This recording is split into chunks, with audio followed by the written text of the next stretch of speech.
Benvenuti, oggi con Borghi d'Italia vi portiamo nel cuore della Romagna alla scoperta di Bertinoro, città dell'ospitalità e del vino. Il comune si trova a 254 metri sul livello del mare e conta circa 11.200 abitanti. Non aggiungo altro, iniziamo il nostro cammino. A voi Bertinoro!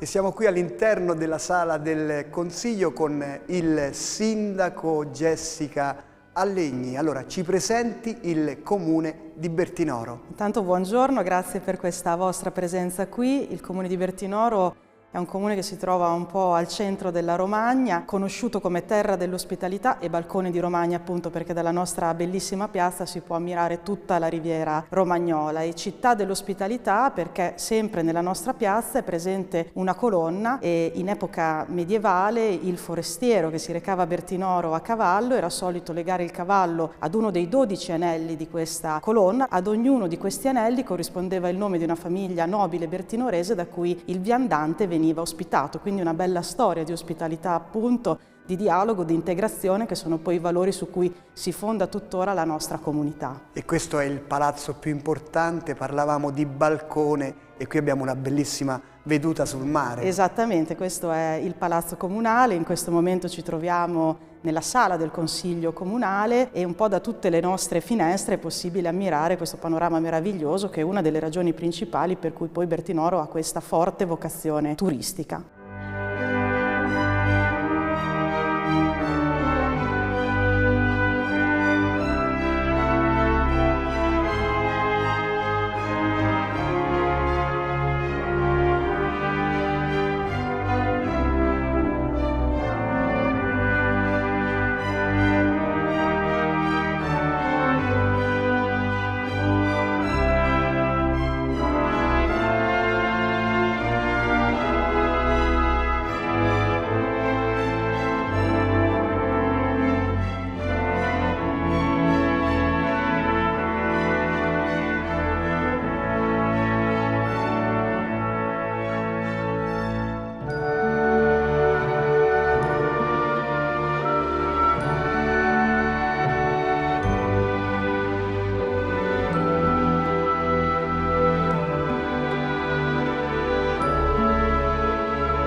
Abbiamo delle bellissime sale che raccontano anche un po' la storia, no? Con dei quadri molto pregiati. Assolutamente sì, è una storia antica che incrocia anche grandi personalità del mondo della cultura italiana come Giosuè Carducci, come lo stesso Dante, che ha citato nell'Inferno della sua Divina Commedia la Pieve di Polenta, che è in uno dei nostri luoghi più belli e suggestivi che vi invito naturalmente a visitare, e più in generale tutto il centro storico è il fulcro della cultura bertinorese. Qui ospitiamo in quella che era l'antica Rocca Vescovile, un importante centro universitario dell'Università di Bologna, un museo interreligioso che tiene insieme le 3 religioni monoteiste, unico in Europa, anche questo nel segno appunto del dialogo tra i popoli e le culture, quindi ritorna sempre un po' questa cosa dell'ospitalità. E Bertinoro anticamente era anche sede di diocesi e ce lo racconta questa stanza. Esattamente, in questa stanza troviamo vari ritratti di vescovi, siamo stati sede vescovile, tutt'oggi la diocesi ha la denominazione di Forlì-Bertinoro, per cui è una storia che continua ad andare avanti. E anche nell'antichità ha ospitato gli ebrei qui, no? Sì, abbiamo un quartiere ebraico, la Giudecca, anche quella una lunga storia, ma forse anche per questo poi da lì si è costituito questo museo che in qualche modo cerca di ribadire le radici storico-culturali di questo comune, che è luogo anche appunto che viene visitato da tanti ebrei da tutto il mondo perché è molto significativo anche per loro.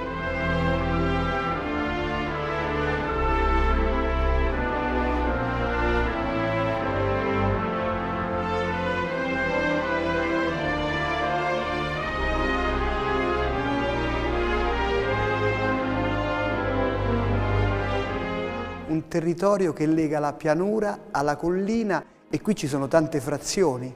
Ci sono tante frazioni, andiamo dalla collina alla pianura, andiamo dalla bellezza dei paesaggi che sono meta di cicloturismo, dal termalismo della nostra frazione di Fratta, terme che purtroppo hanno subito gravi danni a causa dell'alluvione di maggio che ci ha attraversati, come ben sapete, e che stanno cercando però di risollevarsi, fino ad una importantissima zona produttiva industriale dove ci sono delle imprese davvero importanti e di grande rilievo anche a livello internazionale. Quindi abbiamo davvero tante opportunità. Ma che cos'è Bertinoro per lei? Bertinoro intanto è la terra in cui da sempre vivo e che quindi amo moltissimo, per cui fare l'amministratrice di questo comune è per me un grande onore e un grande impegno nel cercare di fare sempre meglio per quella che è la nostra comunità. Bertinoro è una città che vive di cultura, vive di bellezza, vive delle sue eccellenze, il vino, l'enogastronomia, le nostre cantine, i nostri vitivinicoltori che tra l'altro negli ultimi anni hanno avuto premi di grandissimo rilievo e stanno finalmente facendo sì che si affermi il vino romagnolo a livello nazionale e non solo, dopo anni in cui è stato ingiustamente sottovalutato, ed è appunto un territorio in cui noi insistiamo soprattutto nell'offerta culturale. Facciamo tantissimi eventi durante tutto l'anno, in particolar modo in centro storico, in particolar modo sfruttando la bellezza degli spazi esterni ed interni della Rocca e poi della nostra piazza. L'evento culturale più importante è appunto la festa dell'ospitalità, che si richiama a quel rito di cui parlavamo inizialmente, che si svolge ogni prima domenica di settembre, e in quella settimana ci sono tantissimi eventi culturali, spettacoli correlati che sono una grande opportunità per far conoscere il nostro territorio a chi dovesse capitare qui ed eventualmente anche non conoscere l'esistenza di questa perla che credo sia questo comune. A questo punto vogliamo chiudere il nostro incontro con un invito. L'invito è a visitare Bertinoro, a visitare in generale tutto l'entroterra romagnolo, perché ci sono dei luoghi meravigliosi. Noi siamo pronti ad ospitarvi, lo sono le nostre cantine, i nostri agriturismi, i nostri ristoranti, i nostri paesaggi bellissimi, i nostri luoghi di cultura, e ci auguriamo insomma che anche questa trasmissione, questa opportunità ci aiuti a farci conoscere a chi ancora qui non è mai arrivato, ma naturalmente lo attendiamo a braccia aperte. Grazie Sindaco, e noi ci spostiamo di poco, raggiungiamo la concattedrale per incontrare il parroco di Bertinoro.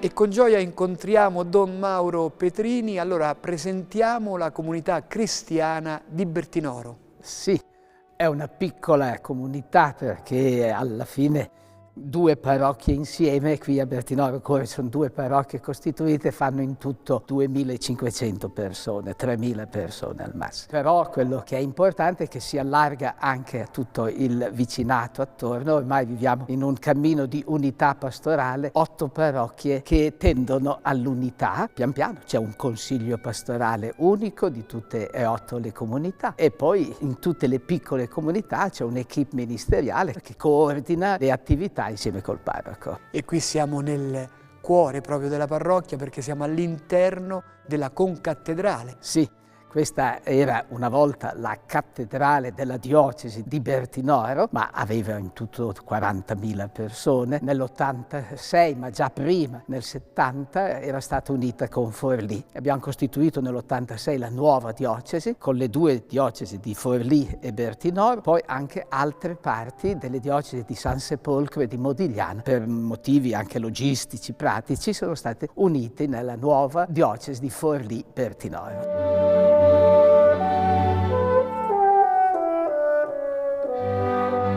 E dall'altare ci guarda la tela di Santa Caterina d'Alessandria, Sì, che è la patrona. Esatto, è un'opera del Marchetti del 1750 circa, ed è una bella opera che ricorda lo sposalizio mistico di Caterina col Signore, lei che secondo la tradizione fu condannata al martirio con la ruota, ma la ruota si ruppe e allora poi ci fu la decapitazione. Abbiamo anche un bel crocifisso poi. Quello ancora, anche quello ricorda la pietà dei bertinoresi, soprattutto c'è un po' una tradizione che lo collega anche con San Francesco, e quindi per noi ha un motivo ancora particolare.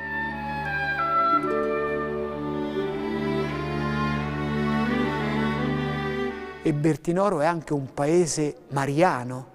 Certo, anche qui abbiamo la devozione alla Madonna, ma c'è il santuario a 3 chilometri dal di qui che racchiude un'immagine antica, bizantina, della Madonna, la Madonna della Tenerezza, col bambino che tocca le guance della madre, venuta dall'Oriente in seguito alle persecuzioni iconoclaste dell'VIII-IX secolo d.C. E tra le tante chiese presenti sul territorio dobbiamo citare assolutamente la chiesa di Polenta, ne parla anche il Carducci. Certo, no, è il luogo bello. Oggi anche molte coppie scelgono come luogo di celebrazione del loro matrimonio in chiesa ed è bello che venga sentita proprio come un punto di riferimento. Lì ancora riusciamo a celebrare la messa tutte le domeniche, quindi c'è anche una comunità piccola ma che continua ad avere almeno l'Eucaristia domenicale.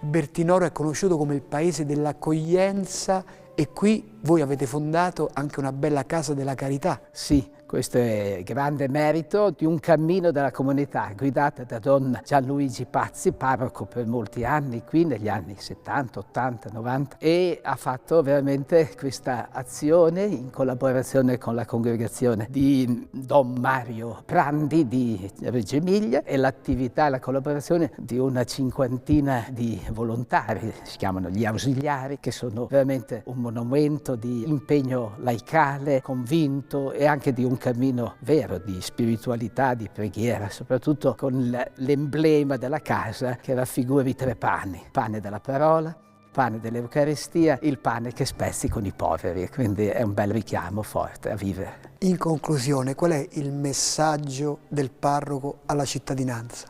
Ma io vorrei che questa fede che rischia di essere un po' lasciata da parte possa rifiorire in pienezza, soprattutto dopo il periodo del Covid che ha condizionato molto anche la pratica religiosa e così tanti aspetti. Ecco, vorrei che lasciassimo da parte questo momento di prova e ne venisse fuori una comunità viva in cui soprattutto i laici camminano insieme e con il loro pastore testimoniano, pure con tutti i limiti che possiamo avere, però testimoniano una fede e una carità autentica. Ecco. Grazie parroco e noi continuiamo il nostro cammino alla scoperta delle bellezze di Bertinoro.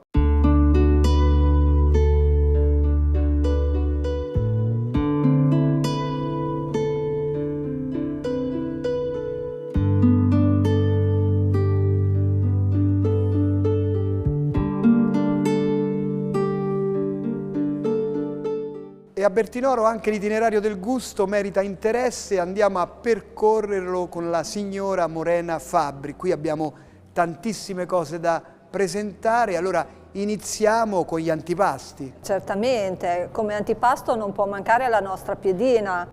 La piedina romagnola, come vede, è fatta più spessa ed è servita principalmente con i salumi, salame, prosciutto, la coppa e non può mancare il nostro squacquerone con la rucola. Poi vedo anche altri formaggi però. Assolutamente, c'è la ricotta che è fatta con la nostra acqua termale della Fratta Terme. La cacciotta è un formaggio un po' più stagionato con il sale grosso di Cervia, sempre da antipasto che si può mangiare con le marmellate. Noi in Romagna ci teniamo proprio a fare tutto in casa, si può accompagnare tutto con il miele, la saba, non manca veramente nulla. Noi siamo famosi per la pasta, non possono mancare i cappelletti asciutti con un ragù fatto con carne di manzo e maiale e il passatello in brodo. Preciso dire che il cappelletto si può anche mangiare in brodo perché in tradizione è mangiare il cappelletto in brodo. Poi ci sono le nostre tagliatelle, ci teniamo a sottolineare che sono tagliatelle e non fettuccine perché insomma vengono più dall'Emilia e anche queste si fanno, insomma si possono fare in tutti i modi, con i funghi, il ragù,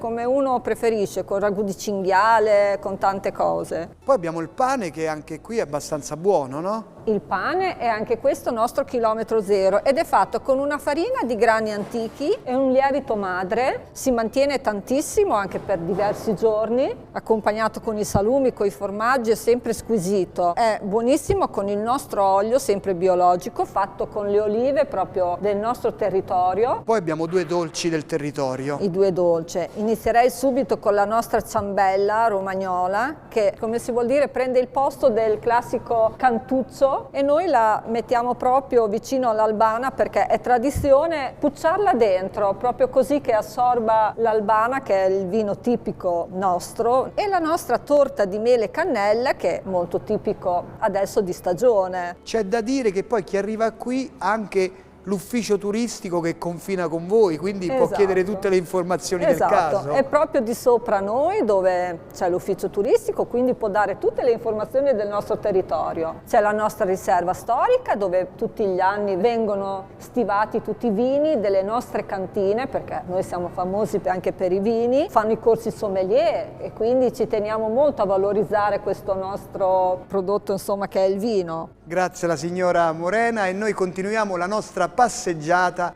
alla scoperta delle bellezze di Bertinoro.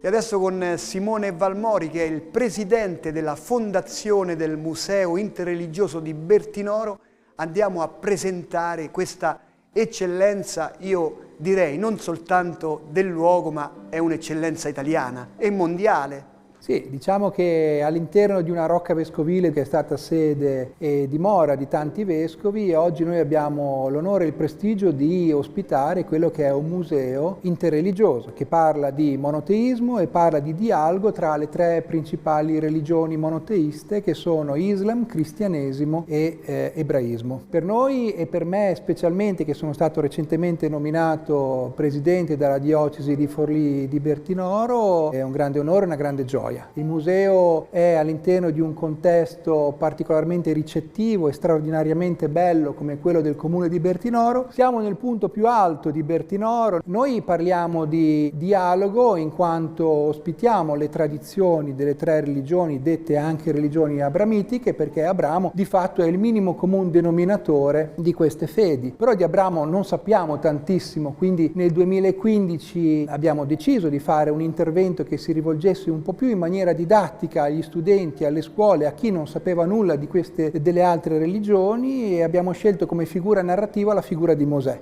Su Mosè abbiamo costruito un percorso. Mosè riesce a stringere un patto, un'alleanza tra Dio e l'uomo. Dio gli chiede determinati precetti, lui li segue per ottenere la libertà del suo popolo e di fatto l'instaurarsi del monoteismo.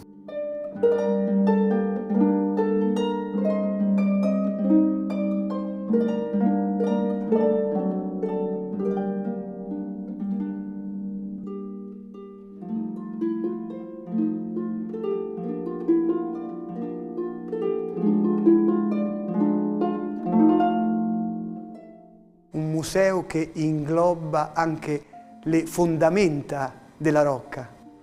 Sì, perché la rocca che ospita il museo è molto antica, all'interno c'è un'antica cisterna adibita alla raccolta dell'acqua piovana. Questa cisterna è molto suggestiva, è proprio sotto i nostri piedi e lì noi l'abbiamo adibita a luogo totalmente immersivo in cui l'utente potrà entrare e visitare quello che era il luogo più sacro del monoteismo, cioè l'antico tempio oppure l'antico tabernacolo nel deserto che alle mie spalle ce n'è un plastico, e quindi vedere che cosa? Il santo, che era la parte del tempio che conteneva la menorah, il tavolo dei pani, il braciere dell'incenso, e addirittura il santo dei santi, dietro la cui tenda rossa era conservata l'arca dell'alleanza. E noi oggi alla nostra cisterna ospitiamo quindi una copia dell'arca dell'alleanza costruita nel 2015 dal maestro meldolese Francesco Bombardi, e gli utenti in questo modo possono comprendere l'importanza di questi simboli e quindi conoscere anche la storia e la genesi del monoteismo.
museo non soltanto visivo, ma anche di ascolto, perché poi abbiamo le preghiere, no? Sì. Uno dei punti su cui ci tenevamo maggiormente era quello di creare grandi immersività. Viviamo in un'epoca in cui ormai non si comunica più solo attraverso il testo, si comunica attraverso le immagini, i video, ma soprattutto anche i sensi. Quindi abbiamo un grande utilizzo, ad esempio, dell'udito, perché gli utenti, i visitatori, ma anche gli studenti possono ascoltare, ad esempio, le 3 principali preghiere delle rispettive religioni. Oltre alla sensorialità uditiva abbiamo anche quella tattile, perché abbiamo ricostruito dei mosaici tardo antichi, ad esempio famoso quello di Mosè che incontra appunto il roveto ardente ed è conservato a San Vitale a Ravenna. Noi l'abbiamo ricostruito e diamo la possibilità ai ragazzi di toccare con mano queste tessere musive ricostruite da maestri di Ravenna. Oltre a questo c'è l'immersività nel tempio, in cui si può odorare l'antico incenso proveniente dal braciere del sommo sacerdote, oppure si può ascoltare direttamente la voce di Dio da roveto ardente. E infine c'è lo shofar, corno sacro agli ebrei, in cui praticamente le mura di Gerico crolleranno, no? Come prima città che crollerà, proprio per l'azione dei Leviti che suoneranno questo corno, eccetera. Poi per tutti gli approfondimenti c'è anche il sito. Sì, noi ovviamente, essendo un museo, una struttura ricettiva, abbiamo un sito dove ci sono tutte le informazioni del caso, come raggiungerci, i prezzi dei biglietti, gli orari, che è www.museointerreligioso.it. Grazie a Simone Valmori, e noi adesso andiamo a visitare un'importante azienda vitivinicola di Bertinoro.